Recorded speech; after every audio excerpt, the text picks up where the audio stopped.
Mesdames et messieurs, bonjour. Je me réjouis de me retrouver aujourd'hui parmi vous dans un cadre peu ordinaire, vous en conviendrez. Et évidemment, mes premiers mots seront pour remercier la Société historique et archéologique du Giennois et son président Éric Chevert pour leur aimable invitation qui me permet de m'associer ainsi à la fameuse année Anne de Beaujeu qui marque le 500e anniversaire de sa disparition.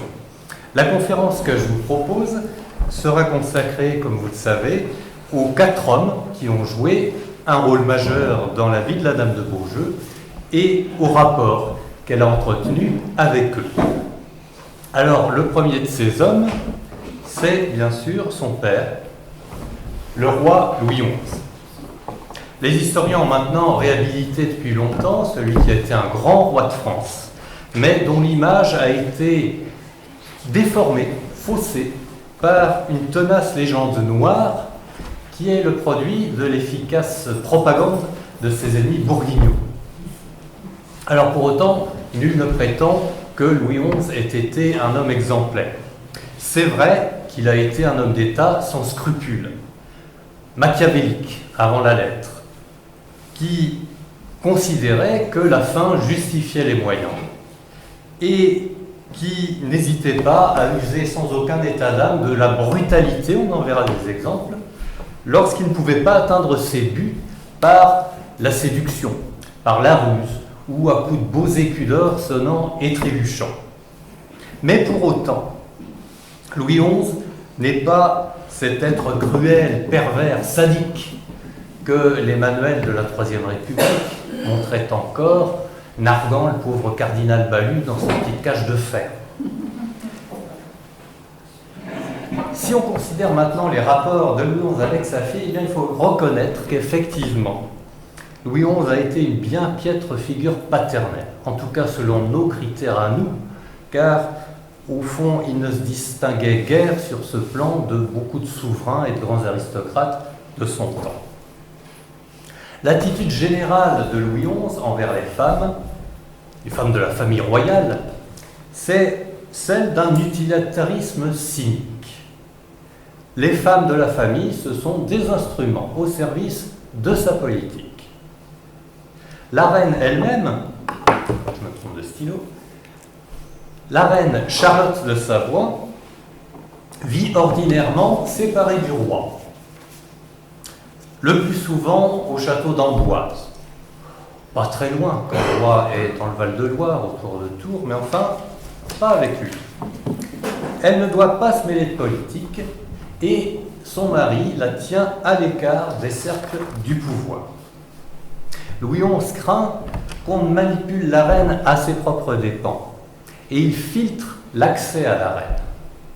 Par exemple, en 1462, Louis XI fait tout pour éviter que Marguerite d'Anjou, épouse du roi déchu Henri VI d'Angleterre, qui est venu chercher en France un appui que Louis XI ne veut pas lui donner, il fait tout pour éviter que Marguerite rencontre la reine. Tout au plus, Charlotte peut-elle être de temps en temps être employée pour seconder les desseins du roi, dans un rôle qui ne requiert pas d'initiative. Ainsi, en 1464, Louis XI doit rencontrer son vieil oncle, le duc de Bourgogne, Philippe le Bon, mais il ne peut pas s'y rendre de suite. Alors il va envoyer la reine pour le faire patienter. Un peu plus tard, en 1470, il y a eu un retournement d'alliance. Désormais, Louis XI est l'allié des partisans de Henri VI en Angleterre. Et Louis XI prépare avec eux un débarquement en Angleterre pour qu'ils reconquièrent le pouvoir. Et à ce moment-là, Louis XI envisage un moment de faire héberger par la reine Charlotte des dames anglaises du parti des Lancastre, la famille de Henri VI. Et soit dit en passant, j'ouvre ici une parenthèse pour signaler que le mythe national anglais, selon lequel personne n'a jamais réussi à débarquer en Angleterre depuis Guillaume le Conquérant, il y aura bientôt 1000 ans, est un mensonge éhonté. Le Moyen-Âge, c'est une longue suite de débarquements réussis en Angleterre, et notamment celui de 1470 que Louis XI a préparé avec les Lancastriens. J'espère qu'il n'y a pas d'anglais dans la salle. De la même façon, en 1478, Louis XI confie à la reine sa nièce Anne de Savoie qu'il veut marier au fils du roi de Naples. En attendant que les tractations se fassent, eh bien, c'est à la reine de veiller sur la princesse. Par contre, ça n'est pas à Charlotte que Louis XI confie la garde du dauphin, une fois qu'il est sorti de la petite enfance. Ça n'est pas à Charlotte non plus que Louis XI va confier la régence du royaume après sa mort. Charlotte ne va survivre que quelques mois à son mari, d'août à décembre. Mais pendant ces 4 mois, elle ne va jouer absolument aucun rôle politique. Le principal mérite de la reine Charlotte, outre évidemment d'assurer la perpétuation de la dynastie, c'est qu'elle procure à son mari une belle famille qui abonde en princesses à marier, contrairement à la famille royale. Et donc, le roi va largement puiser dans le vivier des princesses de Savoie et en faire un grand usage politique et diplomatique.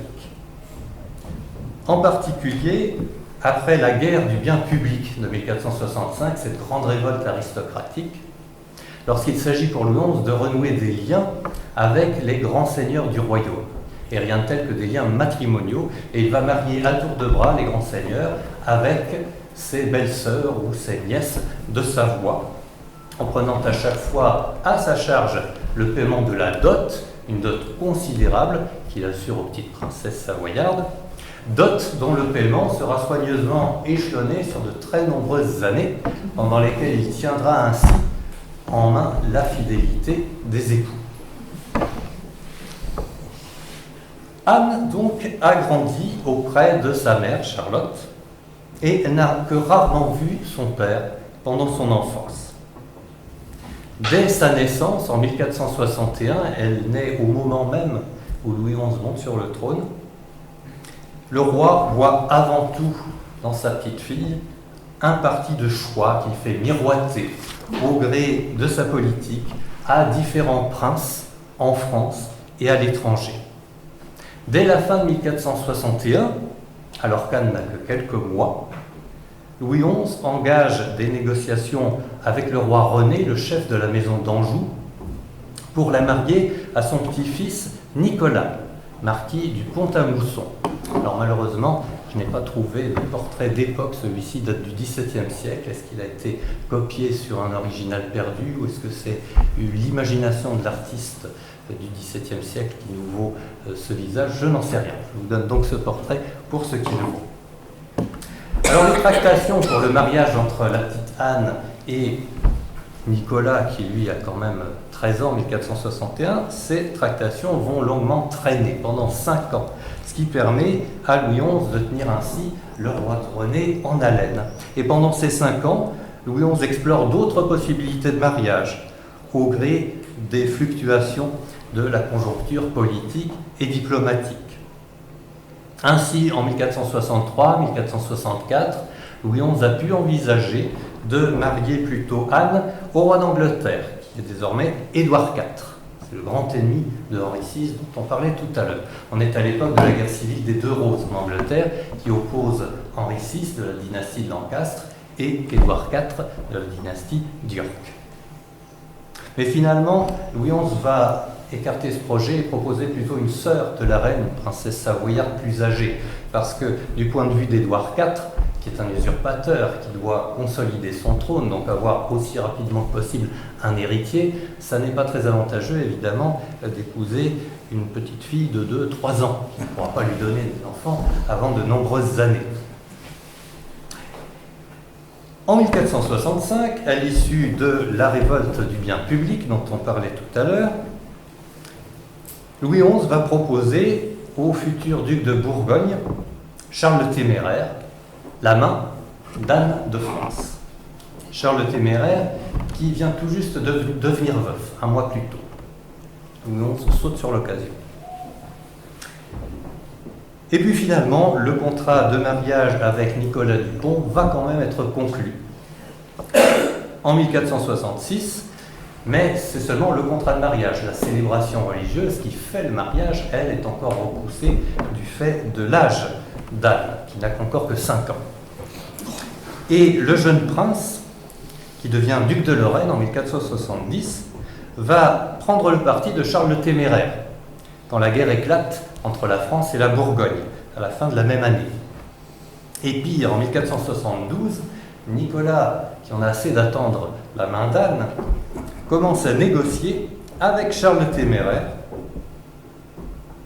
pour épouser sa fille unique, Marie de Bourgogne.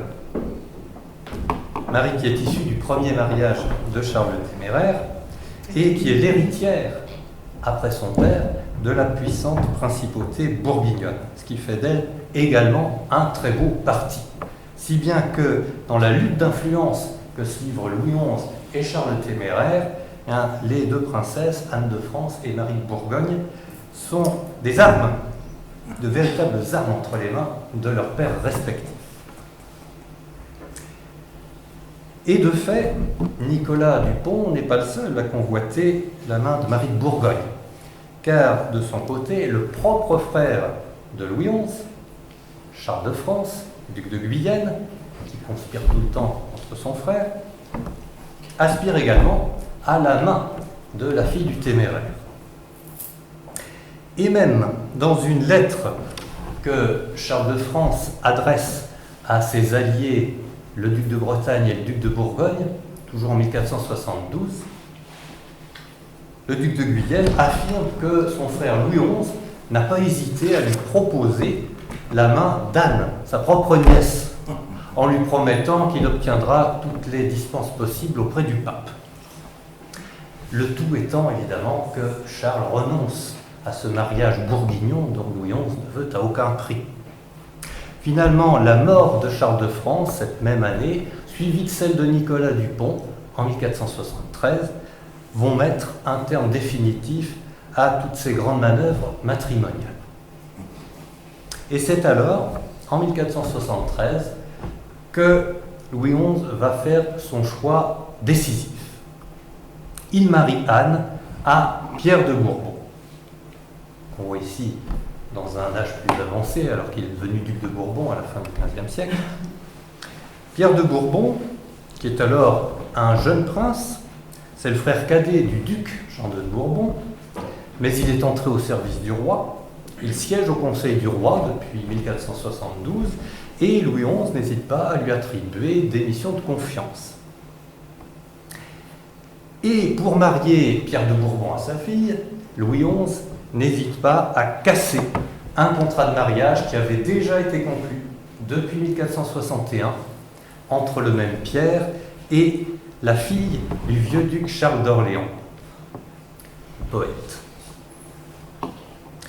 Contrat qui avait été pourtant approuvé par Louis XI, et même les fiançailles entre Pierre de Bourbon et Marie, la fille du duc d'Orléans, les fiançailles avaient été célébrées en 1464 avec l'autorisation royale. À l'époque, Louis XI essayait de ménager le vieux duc d'Orléans, qui était l'un des seuls grands seigneurs à rester dans son camp. Mais les temps ont changé, on est en 1493, et Louis XI fait casser le contrat de mariage. Et puisque désormais Louis XI n'a plus aucune raison de faire tenir en haleine l'heureux élu Pierre de Bourbon, cette fois le mariage va être célébré rapidement, dès les premiers mois de 1474. Mais quelques jours à peine avant le contrat de mariage d'Anne avec Pierre, un autre contrat de mariage a été signé. C'est celui de Jeanne de France, la sœur, autre fille de Louis XI et la sœur cadette d'Anne, que vous voyez ici en habit de religieuse, puisqu'on y reviendra, elle a fondé plus tard un ordre religieux. Contrat de mariage entre Jeanne et le petit duc d'Orléans, le nouveau duc d'Orléans, Louis, âgé de 11 ans. Et pas de portrait de lui à cet âge, vous le voyez ici, beaucoup plus âgé, est devenu le roi de France, Louis XII. Et là encore, le mariage va être célébré dès 1476, c'est-à-dire dès que Jeanne est d'âge nubile.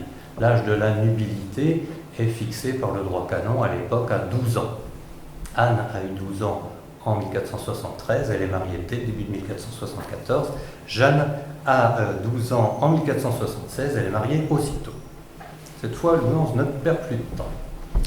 Et ces unions simultanées des deux filles de Louis XI, ce sont en fait les deux actes d'un même coup politique, destiné à préparer le triomphe du pouvoir royal en abaissant les derniers grands feudataires du royaume. En apparence, ces deux unions renforcent les liens qui unissent à la branche régnante des Valois deux branches cadettes, puisque les Orléans comme les Bourbons sont des branches cadettes de la dynastie des Valois.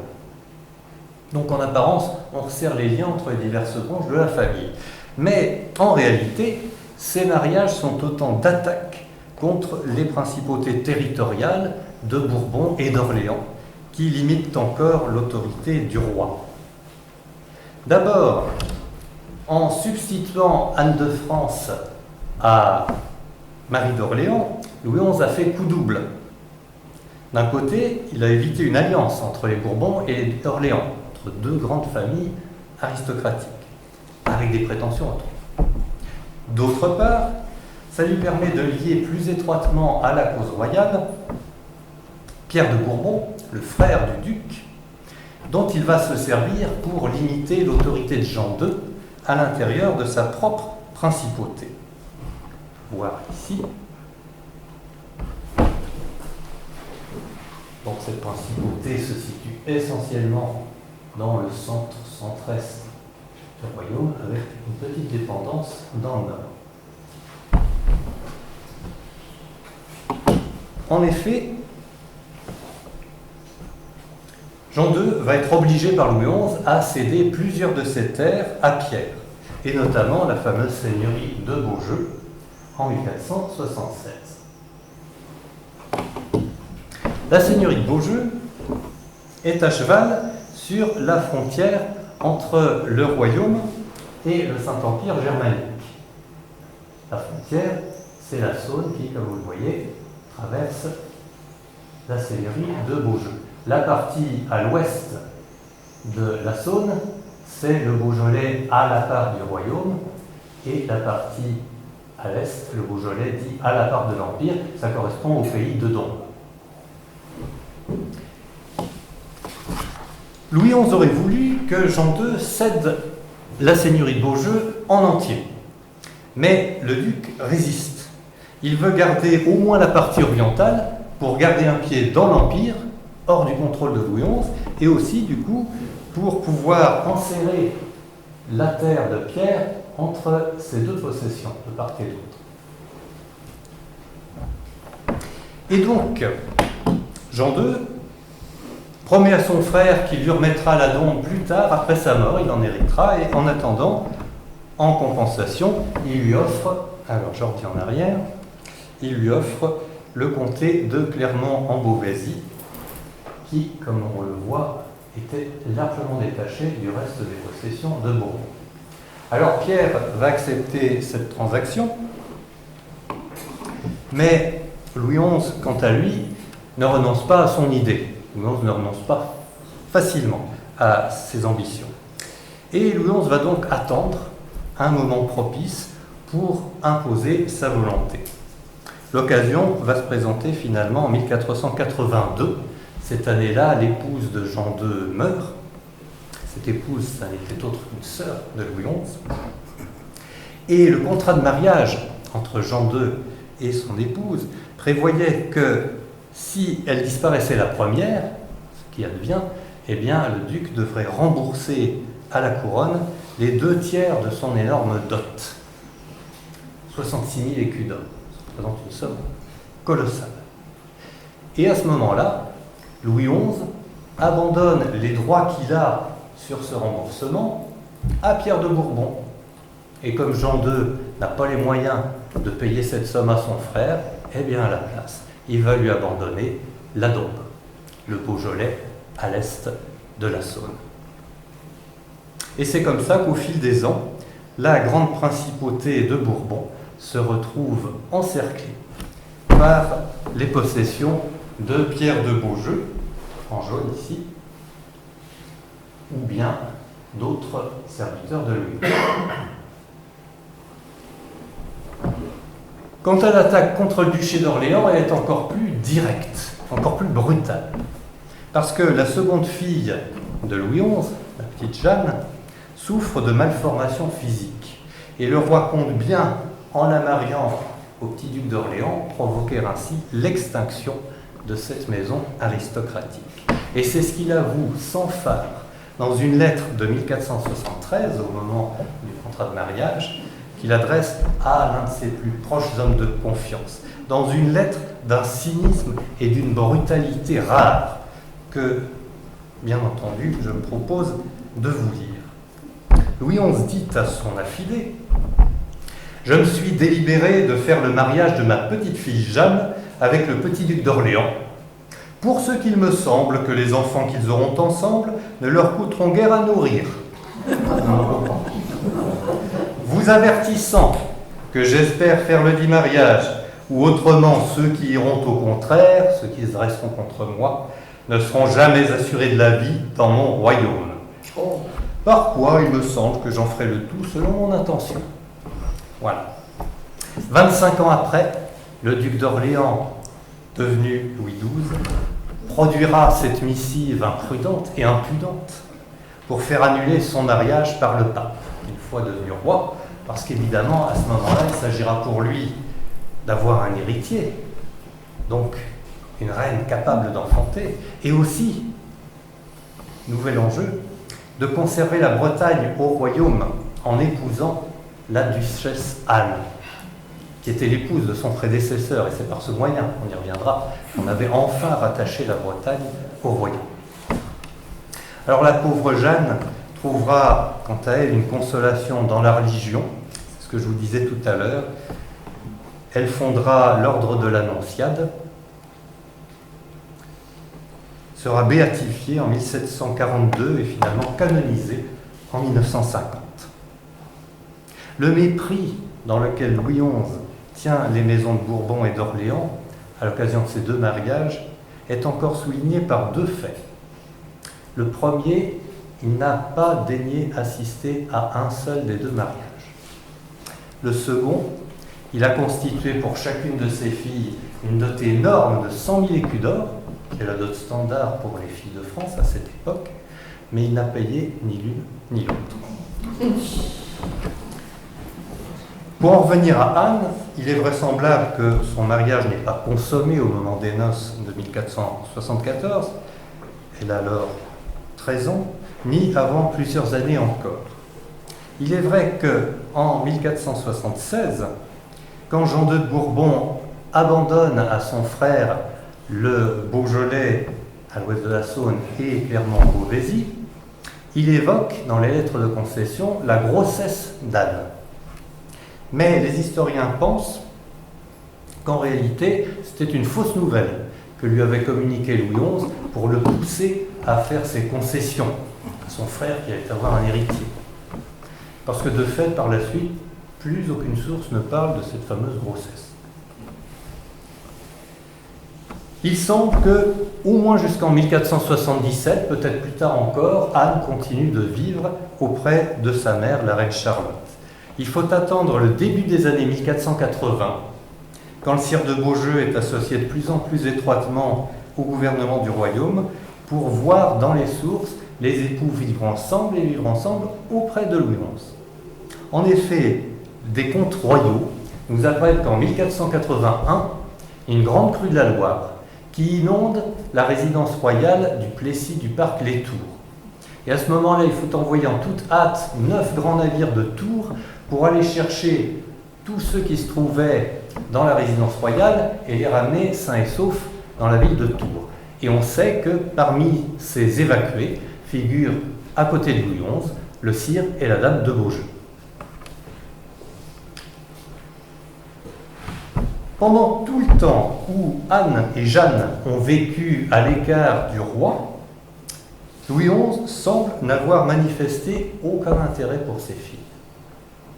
Les nombreuses lettres par lesquelles il s'inquiète de la santé de son fils, le dauphin, l'héritier du trône, qui est confié à un gouverneur spécial après sa petite enfance, ces lettres n'ont aucun équivalent en ce qui concerne Anne et Jeanne. Il faut attendre l'année même de la mort de Louis XI, en 1483, pour voir le roi confier pour la première et dernière fois une mission à Anne. Et non pas à elle seule, mais en compagnie de son mari. En effet, après la mort de Charles le Téméraire en 1477, Louis XI a dû disputer les territoires bourguignons au fils de l'empereur germanique Frédéric III, Maximilien de Habsbourg, Maximilien d'Autriche, qu'on voit ici, là encore, âgé et devenu lui-même empereur. Maximilien de Habsbourg, qui a épousé Marie de Bourgogne, l'héritière de Charles le Téméraire. S'ensuivent encore 5 années de guerre, et finalement, la paix est conclue à Arras à la fin de 1482. Cette paix prévoit le mariage du dauphin, désormais âgé de 12 ans, à la petite Marguerite d'Autriche, la fille qu'ont eue Maximilien d'Autriche et Marie de Bourgogne. Et pour une fois, voilà un portrait d'époque. Portrait de Marguerite réalisé juste avant qu'elle parte pour la France, à l'âge de 3 ans. Et justement, au début de 1483, ce sont les beaux jeux qui sont chargés d'aller accueillir la petite princesse à la frontière nord du royaume. C'est la première apparition d'Anne sur la scène publique et déjà, elle va faire parler d'elle. En effet, se rendant dans le nord, elle fait sa première entrée à Paris, le 19 janvier 1483. Et à cette occasion, elle prétend faire libérer les prisonniers de la conciergerie en tant que fille aînée du roi de France, comme elle aime à s'intituler. Et le Parlement de Paris s'oppose à cette prétention en rappelant que c'est un privilège qui n'appartient qu'au roi, à la reine et au dauphin, à moins d'une dérogation spéciale accordée par le roi, mais le roi n'a jamais accordé une telle dérogation à sa fille. Donc le Parlement tient Anne en échec à Paris, mais elle insiste. Et un peu plus tard, quelques mois après, quand elle entre au mois de mai dans la ville de Hesdin, dans le nord du royaume, à nouveau, elle prétend faire libérer les prisonniers à l'occasion de sa première entrée. Et à nouveau, le Parlement de Paris va s'y opposer. Ces incidents illustrent la ténacité d'Anne à faire respecter ce qu'elle estime être ses prérogatives. Il est très vraisemblable que Louis XI, qui se tenait informé de tout, ait été mis au courant de ces initiatives. Qu'en a-t-il pensé? On ne sait pas. Et ici, au risque de décevoir, je dois faire un sort à un mythe bien enraciné. Beaucoup d'entre vous ont sans doute entendu parler du fameux jugement prêté à Louis XI à propos de sa fille Anne, jugement qui aurait été rapporté au XVIe siècle par Pierre de Bourdeille, seigneur de Brantôme, dont la grand-mère a vécu dans l'entourage d'Anne de France. Et donc, ce jugement serait, plusieurs variantes, Anne est la moins folle femme de France, car de sage il n'y en a pas. Eh bien, il y a une quinzaine d'années, alors que je préparais une autre communication sur Anne de Beaujeu, j'ai minutieusement épluché les œuvres complètes de Brantôme pour retrouver la référence précise de cette citation. Je ne l'ai pas trouvée, elle n'y figure pas. En revanche, dans Les Vies des dames illustres, Brantôme écrit à propos d'Anne: quand on lui parlait de quelques dames, donc à Anne de France, et qu'on la lui louait en lui disant que c'était une très sage dame, elle répondait: dites plutôt, elle est des moins folles, et non pas très sage, car il n'y en a guère qui, jeune ou d'âge mûr, n'ait aimé ou ne soit entré en tentation, mais certaines moins et d'autres davantage. Et voilà l'origine du mythe. C'est cette réflexion très conformiste d'ailleurs de la dame de Beaujeu sur la faiblesse de la nature féminine, énoncée pour l'édification de ces dames d'honneur, qui par la suite a été répétée, déformée par les lecteurs de Brantôme, condensée en une formule percutante et placée dans la bouche de Louis XI, parlant de sa fille. En fait, à s'en tenir aux sources, si triste et si frustrant que cela soit, il semble bien que Louis XI n'ait jamais réalisé quel génie politique couvait dans sa fille. Il ne s'intéressait pas assez à elle, et elle n'a commencé à donner sa vraie mesure qu'après sa mort. En ce qui concerne Anne, nous n'avons conservé qu'une seule lettre d'elle à son père. Une lettre écrite de sa propre main, il le dit dans ce document, dans une écriture cursive peu soignée, avec aussi une syntaxe parfois approximative qui nous montre qu'Anne est capable d'écrire, de produire un texte écrit de sa propre main, mais qu'elle n'est pas experte dans l'expression écrite, ça n'est pas une professionnelle de l'écriture. On sait par ailleurs qu'Anne, par la suite, a été l'auteur d'un certain nombre d'œuvres, mais vraisemblablement elle les dictait à un clerc, un secrétaire qui se chargeait ensuite de les mettre en forme. Il ne faut pas surestimer les capacités littéraires d'Anne de France. Alors, lisons cette lettre, puisque c'est le privilège de l'historien de lire les lettres qui ne lui sont pas destinées. Monseigneur, par la lettre qu'il vous a plu de me faire écrire, dès que je sus que vous avez la goutte, le plus grand ennui que je puisse avoir est de savoir que vous êtes mal et de ne pas être auprès de vous. Vous supplions, Monseigneur, d'ordonner à ceux que vous jugerez bon qu'ils me donnent des nouvelles de votre santé, car sur ma foi, je ne serai pas à mon aise avant le jour où j'en aurai. Vos enfants font très bonne chair. Prions le Créateur qu'il vous donne bonne santé et longue vie, de la main de votre très humble et très obéissante fille, Anne.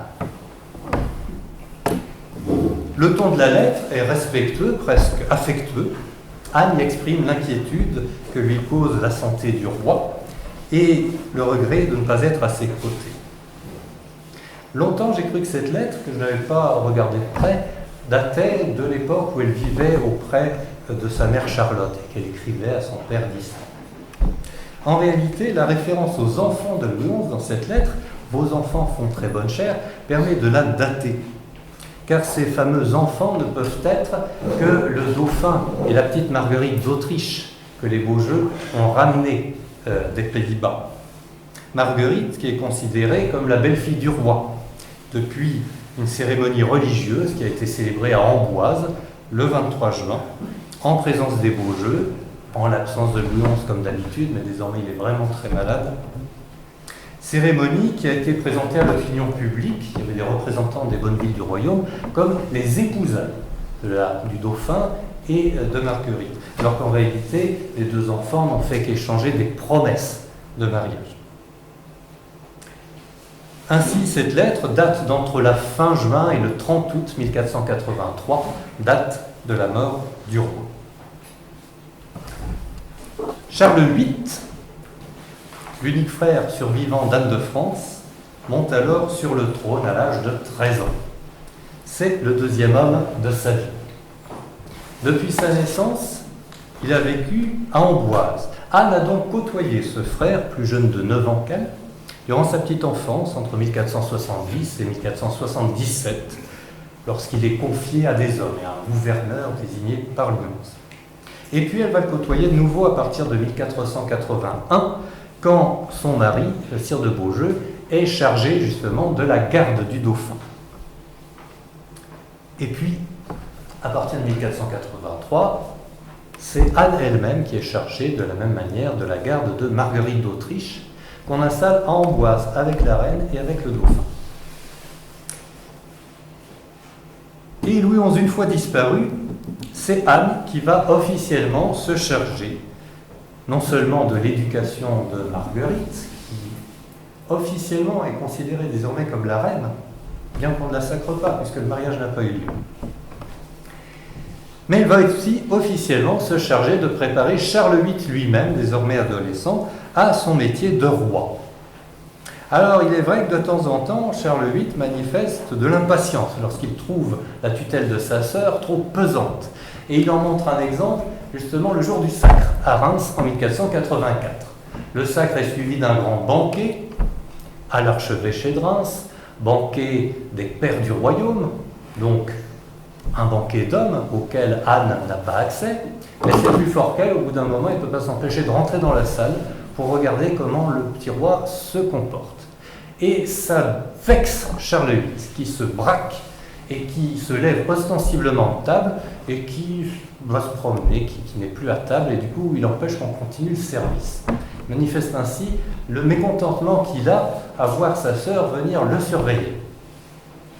Reste que d'une manière générale, Charles VIII, au long de ces années, va se montrer docile et soucieux de bien faire. Il ne causera pas beaucoup de tracas au beau jeu, jusqu'au jour où. En 1487, lors d'un des épisodes de ce qu'on appelle la guerre folle, une série de révoltes aristocratiques contre les beaux jeux, Anne de France n'hésite pas à mener son frère en Guyenne dans une campagne militaire contre les révoltés. Et puis à partir de 1488, Charles VIII, qui a alors 18 ans, va être petit à petit associé au pouvoir par les beaux jeux. D'autant que cette année-là, le duc Jean II de Bourbon meurt et les beaux jeux vont recueillir son héritage. Ils seront désormais le duc et la duchesse de Bourbon. Et nous, on continuera à les appeler les beaux jeux. Et cette mort va obliger pour un temps les beaux jeux à s'éloigner de la cour pour aller en Bourbonnais recueillir l'héritage ducal. Et puis en 1488 toujours, la capture du duc Louis d'Orléans, qui était le chef des rebelles, va placer les beaux jeux dans une situation inextricable. Parce qu'ils le mettent en prison, évidemment. Seulement, Louis d'Orléans, c'est un arrière-petit-fils du roi Charles V, et c'est, en l'absence d'héritier mâle de Charles VIII, qui est toujours célibataire, héritier du trône, en tant que plus proche parent mâle du roi. Ce qui veut dire que si jamais Charles VIII venait à mourir, les beaux jeux seraient obligés d'aller chercher le duc d'Orléans dans sa geôle pour le mettre sur le trône. Cet imbroglio va permettre à Charles VIII de s'émanciper en 1491 par un coup d'éclat, qui est aussi un bon coup politique. Il libère son cousin de sa propre autorité et il contraint le duc d'Orléans, comme les beaux jeux, à se réconcilier bon gré mal gré les uns avec les autres. Et le roi va s'assurer ainsi une position d'arbitre entre le duc d'Orléans, qu'il réintroduit au conseil du roi, et les beaux jeux. Et puis cette même année, la soumission militaire de la Bretagne, qui est l'ultime succès des beaux jeux, débouche sur le mariage du roi et de la duchesse Anne. Un mariage sur lequel les beaux jeux n'étaient pas d'accord. Pierre de Bourbon, comme d'ailleurs Louis d'Orléans, sont pour le mariage breton. Anne, elle, est contre. Parce que épouser Anne de Bretagne, ça veut dire devoir renvoyer Marguerite d'Autriche à son père, avec toutes les conséquences diplomatiques qui s'en suivraient. Sans compter que Marguerite d'Autriche avait apporté en dot l'Artois et la comté de Bourgogne, qu'on appelle maintenant la Franche-Comté. Donc tout ça causait beaucoup de difficultés. Mais finalement, c'est Pierre de Bourbon qui l'emporte et le mariage breton est célébré en 1491 et l'année suivante, Anne de Bretagne est couronnée reine de France. Or, il va s'avérer rapidement que Anne de Bretagne, ce n'est pas la docile Marguerite d'Autriche. Si l'on en croit Brantôme, que je cite, d'après lui, la dame de Beaujeu voulait user un peu de quelques prérogatives et autorités à l'endroit de la reine Anne. Mais elle trouva bien chaussure à son pied, comme l'on dit, car la reine Anne était une fine bretonne et qui est toi fort superbe et altière. Anne de France ne pourra plus contrôler la reine comme elle avait pu contrôler Marguerite d'Autriche. Et ce mariage breton est une autre cause de la fin de l'ascendant politique d'Anne de France. Et dans les années suivantes, Charles VIII va mener sa propre politique. Il commence par régler tous les litiges pendants avec ses voisins, en restituant les conquêtes de Louis XI que les beaux jeux s'étaient évertués à conserver. En 1492, la paix est faite avec l'Angleterre, sans concession territoriale, mais en 1493, l'Artois, la Franche-Comté sont rendus à Maximilien de Bourgogne, d'Autriche, pardon, et puis le Roussillon est rendu au roi catholique. En vain, les consuls de Perpignan écrivent-ils à la dame de Beaujeu pour lui demander d'intervenir afin que leur pays ne passe pas sous la domination espagnole. Il va falloir attendre Louis XIII pour que l'Artois redevienne français et Louis XIV pour que la Franche-Comté et le Roussillon le rejoignent.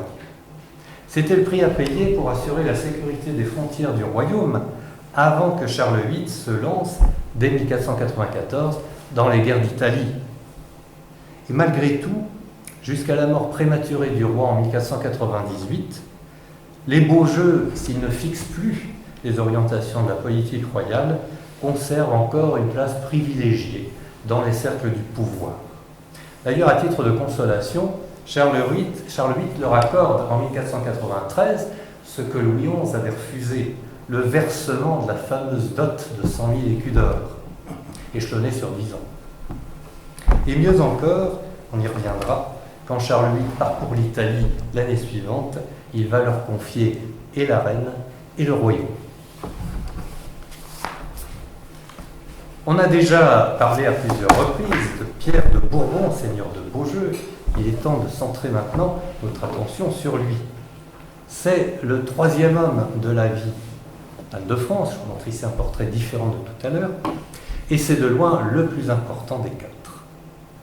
Pierre est né en 1439. Il est plus âgé de 22 ans que son épouse.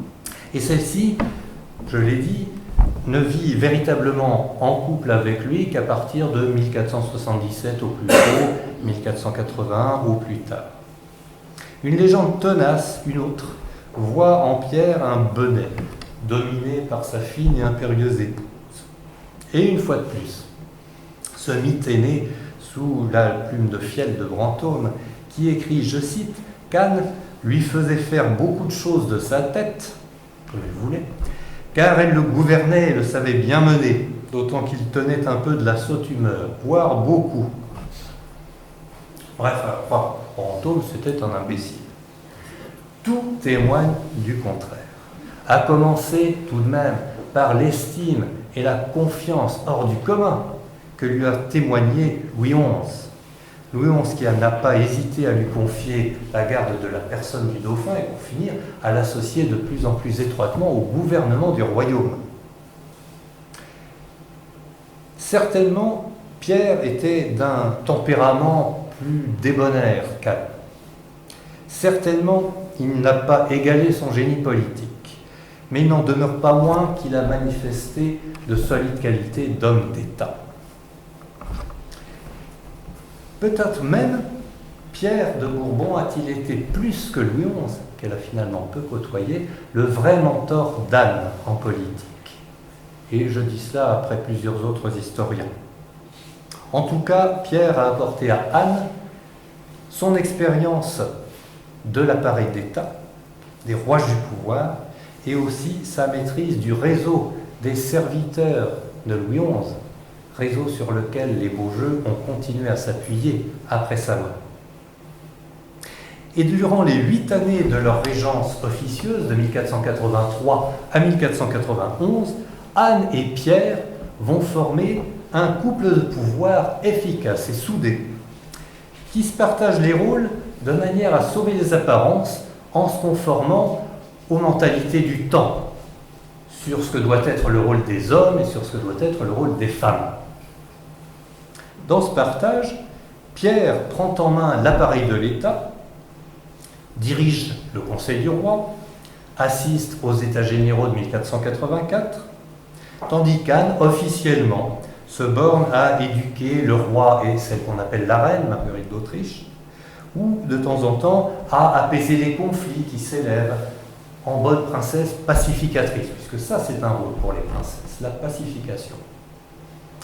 Il s'agit pour les Beaujeu de parer aux allégations de leurs adversaires qui cherchent à dresser l'opinion publique contre eux. Ainsi, dans un manifeste de 1485, au début de la guerre folle, le duc d'Orléans accuse la dame de Beaujeu de tenir son frère virtuellement prisonnier pour s'assurer le gouvernement du royaume, en passant complètement sous silence le rôle du sire de Beaujeu. Et au contraire, dans les réponses qui sont dictées par les Beaujeu au petit roi Charles VIII, d'abord au manifeste du duc d'Orléans, ensuite en 1486 à un autre manifeste de Maximilien d'Autriche, Charles VIII, lui, a soin de distinguer entre sa sœur, qui veille sur sa personne, et son beau-frère, qui se charge du gouvernement. L'une et l'autre, d'ailleurs, exerçant leur mission conformément à la volonté du feu roi Louis XI, volonté confirmée par les États généraux de 1484. Donc ça, c'est pour la galère. Mais dans les faits, on l'a déjà vu, Anne n'hésite pas à investir le domaine éminemment masculin de la guerre. Non seulement elle mène la campagne de Guyenne en 1487 contre les révoltés, sous prétexte d'y accompagner Charles VIII, mais elle dirige à distance la campagne de Bretagne en 1488, en entretenant une correspondance active avec le chef des armées. Et justement, d'une manière plus générale, la correspondance officielle illustre bien les pratiques de co-régence des Beaujeu. Ainsi, les lettres qui, formellement, sont signées de Charles VIII, sont très souvent accompagnées de deux autres lettres, une de Pierre de Beaujeu, une d'Anne de Beaujeu, rédigées en général à peu près dans les mêmes termes. Et les ambassadeurs italiens, toujours bien informés, sont très conscients du rôle de la dame de Beaujeu dans le gouvernement du Royaume de France. Les ambassadeurs italiens demandent audience au couple, ou bien à Anne seule, mais jamais à Pierre seul. Pour eux, s'il n'y a pas Anne, on ne touche pas au cœur du pouvoir. Et c'est ce partenariat, sinon équilibré, du moins complémentaire, au service d'un objectif politique partagé, qui est le maintien de l'héritage de Louis XI, qui permet aux Beaujeu de surmonter les années orageuses de la minorité de Charles VIII. Car le soutien obtenu par les Beaujeu des États généraux en 1484 a été payé au prix fort d'une baisse considérable du montant des impôts, comme on n'en a plus vu depuis. Baisse qui a privé Anne et Pierre des moyens de gouvernement, des moyens d'action, à commencer par les moyens militaires dont avait bénéficié le feu roi. Alors qu'il doit faire face à une opposition aristocratique qui n'hésite pas à prendre les armes et qui trouve des appuis à l'étranger. Entre 1485 et 1491, les Beaujeu doivent faire face à la fameuse guerre folle, aux offensives de Maximilien d'Autriche sur la frontière nord, aux menaces du duc de Savoie sur la frontière sud-est, tandis qu'eux-mêmes portent la guerre en Bretagne, dont le duc François II soutient les seigneurs rebelles. Et cette intervention royale en Bretagne suscite en retour l'inquiétude et l'intervention des Anglais et des Espagnols. Et pourtant, le bilan de ce gouvernement à deux, qui devient petit à petit gouvernement à trois, à mesure que Charles VIII est associé au pouvoir, est d'autant plus remarquable. La rébellion intérieure est réduite, la Bretagne envahie et vaincue en 1488, ce qui permet la capture du duc d'Orléans, la paix est faite avec la Savoie la même année, puis avec Maximilien en 1489, et enfin, la Bretagne est définitivement soumise à la suite d'une nouvelle campagne militaire en 1491. Au cours de toutes ces années, on ne surprend que deux divergences notables entre Pierre et Anne. D'abord en 1488, après la victoire sur l'armée bretonne, la dame de Beaujeu veut pousser l'avantage, alors que son mari, lui, se rend au conseil de modération du chancelier de France qui prône la concorde, et aussi des gens des finances qui avertissent sur l'état catastrophique des caisses royales. Et c'est Pierre qui a gain de cause. On ne poussera pas plus avant la conquête de la Bretagne pour cette fois. Et puis en 1491, comme on l'a déjà vu tout à l'heure, Anne combat le projet de mariage de Charles VIII avec la duchesse Anne de Bretagne, alors que Pierre soutient ce même projet. Et il est notable que dans les deux cas, c'est la dame de Beaujeu qui finalement a dû s'incliner devant son époux. Au demeurant, il semble que ce rapport de force au sein du couple se soit inversé quand Charles VIII part en 1494-1495 pour la première guerre d'Italie. En effet, c'est à Pierre seul qu'il confie le gouvernement du royaume en son absence, tandis qu'Anne est chargée de tenir compagnie à la reine Anne de Bretagne, avec qui elle s'entend si bien, la reine que Charles VIII, qui est doué d'un certain sens de l'humour, installe à Moulins, chez les Beaujeu, avec Pierre et Anne. Alors, pour Aubrey David Chappy, que vous entendrez dans quelques semaines, la présence d'Anne aux côtés de Pierre, dans l'enluminure d'un bel exemplaire de l'ordonnance qui charge Pierre du gouvernement du royaume, serait la preuve que, en réalité, Anne est associée à ce gouvernement. Et ainsi, l'illustration expliciterait ce que la lettre du texte ne dit pas. J'avoue que sur ce point, je ne suis pas Madame David Chappy, avec qui je suis d'accord sur beaucoup d'autres aspects de ce qu'elle nous dira dans 3 semaines, je vous rassure. Mais il me semble qu'à partir du moment où apparemment c'est Charles VIII qui a commandé ce bel exemplaire de l'ordonnance pour l'offrir aux Beaujeu, il paraissait difficile de représenter sur l'illustration le sire de Beaujeu sans son épouse, qui était en plus la propre sœur du roi. Ça aurait été lui faire un affront gratuit. Et donc, je ne suis pas sûr qu'il faille tirer un message politique subliminal de la présence d'Anne sur l'enluminure à côté de Pierre. Toujours est-il que pendant cette régence de 1494-95, où on ne voit que Pierre aux commandes, la duchesse Anne de France, soyons clairs, la duchesse de Bourbon, reste une femme d'influence vers qui convergent les doléances et les demandes d'intervention. Il arrive que certains écrivent à Pierre de Bourbon, et puis comme ils n'arrivent pas à leur fin, ils se disent on va écrire à Anne, on va essayer d'obtenir ce qu'on n'a pas pu obtenir de Pierre par l'intermédiaire de sa femme. Le tandem politique harmonieux formé par Anne et Pierre, tandem dans lequel on chercherait en vain les indices d'une compétition, d'une concurrence entre les deux époux, supposait à tout le moins entre eux une relation d'estime et de confiance mutuelle profonde, en dépit de la différence d'âge. Peu après la mort de Pierre, la dame de Beaujeu composera, à l'intention de leur fille, un petit roman intitulé « L'histoire du siège de Brest », dans lequel elle écrit que mari et femme doivent former, je cite, comme un cœur en 2 corps. Eh bien, il n'est pas interdit de penser qu'en écrivant ces lignes, Anne ait eu en tête son propre couple. Ce couple a attendu longtemps une descendance. Ça n'est qu'en 1491, après au moins 10 ans de vie de commune, que naît un premier enfant, Suzanne de Bourbon. Anne a déjà 30 ans. Alors pour une fois, on a un portrait de Suzanne dans la petite enfance. Et pour accoucher, Anne s'était retirée à Moulins, la capitale de la principauté bourbonnaise, afin que Suzanne naisse au milieu des terres de Bourbon. Et cet éloignement de la cour, en 1491, a facilité la prise du pouvoir par Charles VIII.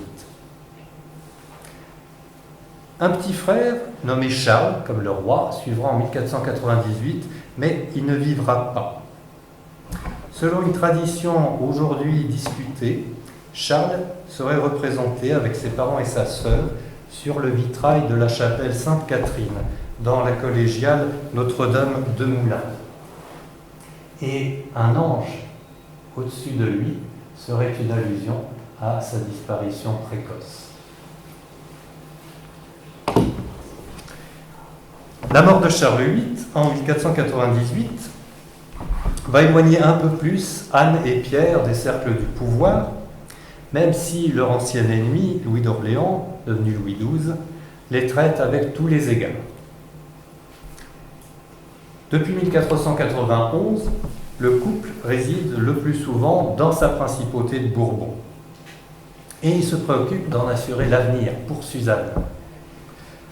Et c'est ainsi qu'insensiblement, les deux anciens champions de l'État royal vont se muer en grands feudataires, inquiets des empiètements du pouvoir central.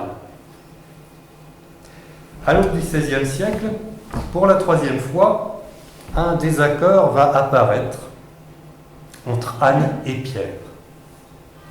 Et de nouveau, il s'agit de mariage. Pierre veut unir Suzanne, leur fille, au jeune duc Charles d'Alençon. Alors Anne, pour sa part, préférerait le comte Charles de Montpensier, d'une branche cadette de la famille de Bourbon. Mais Pierre impose son choix. En 1501, les fiançailles sont célébrées entre Suzanne de Bourbon et Charles d'Alençon, et Louis XII en personne honore de sa présence la signature du contrat de mariage. On remarquera que cette fois encore, c'est Anne qui s'incline devant son mari, ce qui nous invite à ne pas voir systématiquement en elle la figure dominante dans le couple. Mais le contrat de mariage a beau être signé, les noces tardent et Pierre meurt le 10 octobre 1503 sans avoir pu les faire célébrer. Et Anne de France, restée veuve, va alors passer outre les volontés de son défunt époux.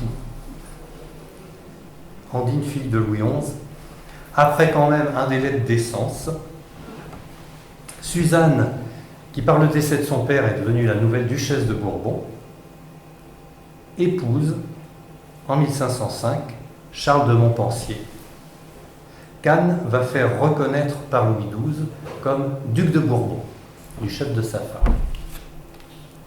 Charles de Montpensier, ou de Bourbon-Montpensier, sera le quatrième et dernier homme clé de la vie d'Anne de France. Au moment de son mariage, Charles n'a encore que 17 ans, mais il va vite s'affirmer comme le nouvel homme fort de la famille, avec qui sa belle-mère, qui était accoutumée à fonctionner en duo, va former un nouveau tandem politique, dont l'objectif est désormais d'assurer la survie et de défendre les intérêts de la principauté bourbonnaise. Toutefois, souvent, Anne doit s'en charger seule, car Charles, qui se révèle un brillant homme de guerre, doit souvent partir en campagne et il accompagne régulièrement Louis XII dans les guerres d'Italie qui se poursuivent à partir de 1507. Désormais, Anne de France n'apparaît plus que rarement à la cour royale. La cour, ou celle qu'on appelait jadis Madame la Grande, est désormais Madame la Vieille, du fait de son nouveau statut de duchesse douairière. Les enseignements rédigés à l'intention de Suzanne après la mort de Pierre, entre 1503 et 1505, enseignements d'ailleurs dans lesquels elle fait montre de vues très moralisatrices et très conformistes, tout à fait conformes à la morale chrétienne imposée par les hommes, notamment en ce qui concerne le statut des femmes.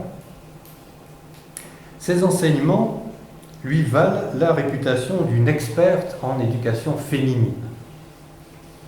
Brantôme, d'ailleurs, s'en fera plus tard l'écho, exagéré comme toujours, en affirmant que toutes les jeunes filles des bonnes maisons de l'époque sont passées entre ses mains.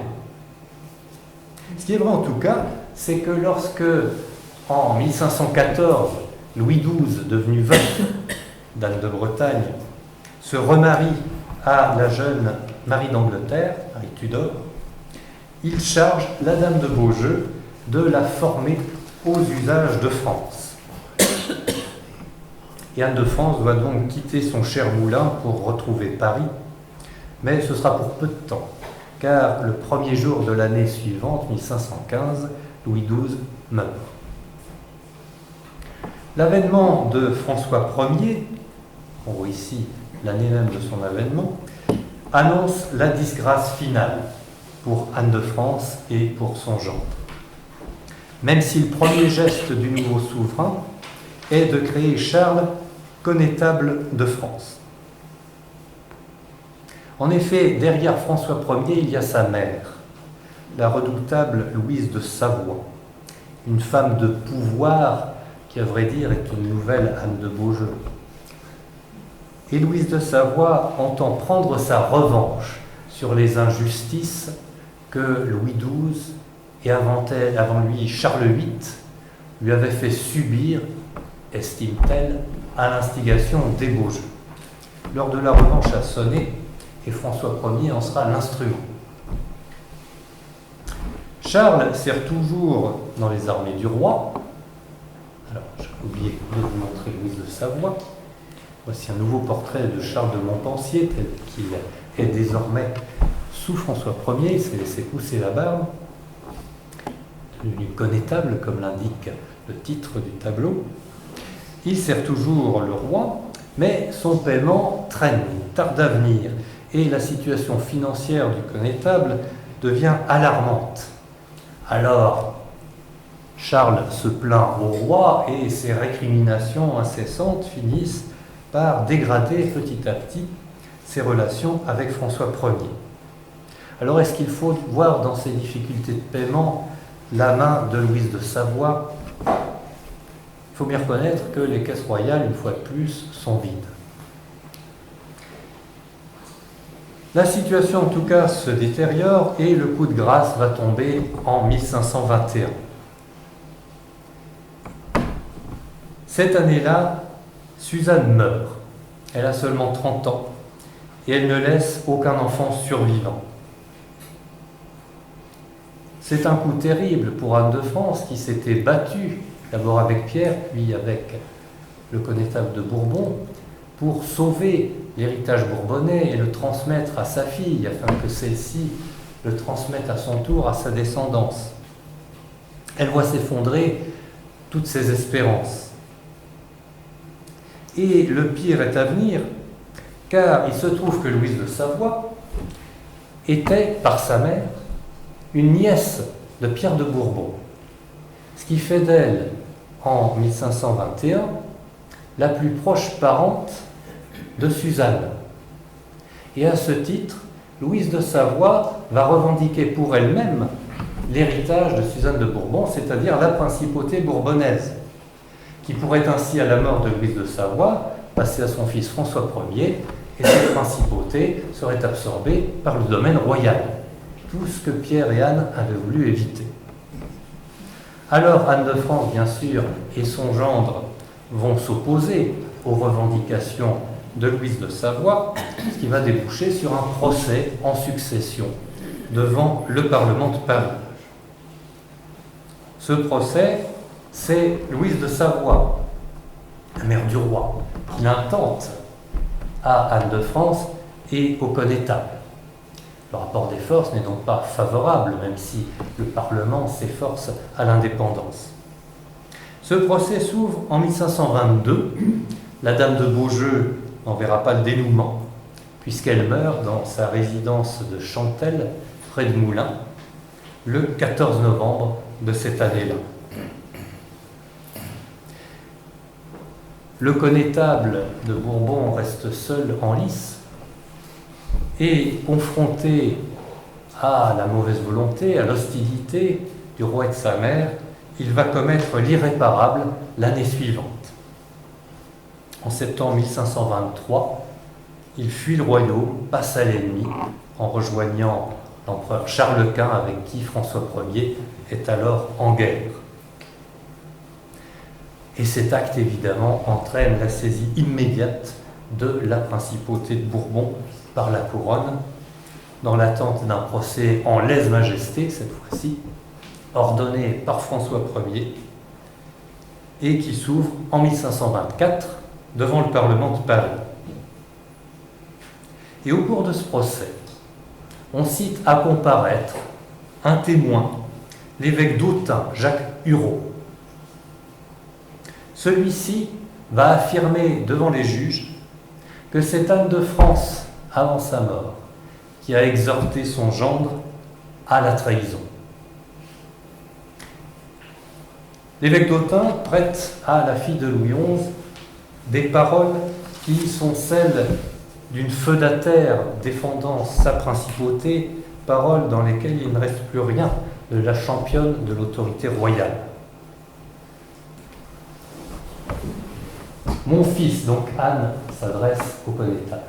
Considérez que la maison de Bourbon a été alliée de la maison de Bourgogne dont les Habsbourg sont les héritiers, puisque Maximilien de Habsbourg a épousé Marie de Bourgogne, et Charles Quint est le petit-fils de Maximilien et Marie. Charles Quint est donc l'arrière-petit-fils de Charles le Téméraire. La maison de Bourbon a été alliée de la maison de Bourgogne, et que durant cette alliance, elle a toujours fleuri en prospérité. Vous voyez à cette heure-ci les affaires que nous avons, le procès en succession. Et le procès qu'on nous met ne procède que de notre absence d'alliance. Je vous prie et commande que vous saisissiez l'alliance de l'empereur. Promettez-moi d'y faire toutes les diligences que vous pourrez, et j'en mourrai plus content. Le trône de France étant tombé aux mains d'un souverain inique, la dame de Beaujeu, sentant sa fin venir, aurait donc poussé à l'alliance avec le principal ennemi du royaume au nom de la survie de la principauté de Bourbon. C'était, à vrai dire, adopter la même attitude que tant de feudataires autrefois face aux menées hostiles de Louis XI. Mais les accusations de l'évêque d'Autun, présentées dans un procès à charge éminemment politique, sont-elles véridiques? Anne de France a-t-elle réellement tenu les propos que l'évêque d'Autun lui attribue, ou au moins la substance de ses propos? Les sources sont ici défaut, si bien qu'il est impossible à l'historien de trancher. Quant au connétable de Bourbon, déchu de ses terres et de ses titres, il ne survivra guère à la dame de Beaujeu.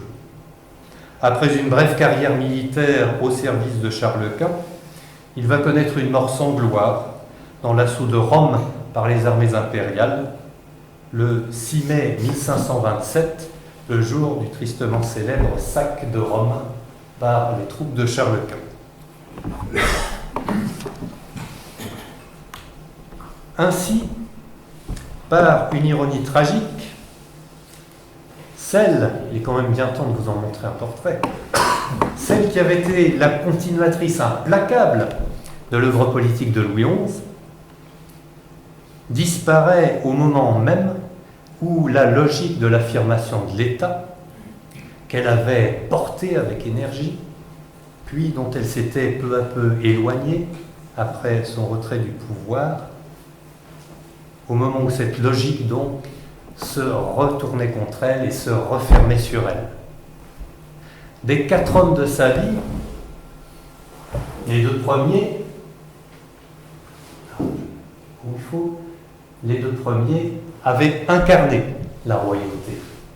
Le 3e avait ardemment défendu la royauté aux côtés d'Anne, avant d'amorcer avec elle un progressif revirement vers le point de vue des feudataires.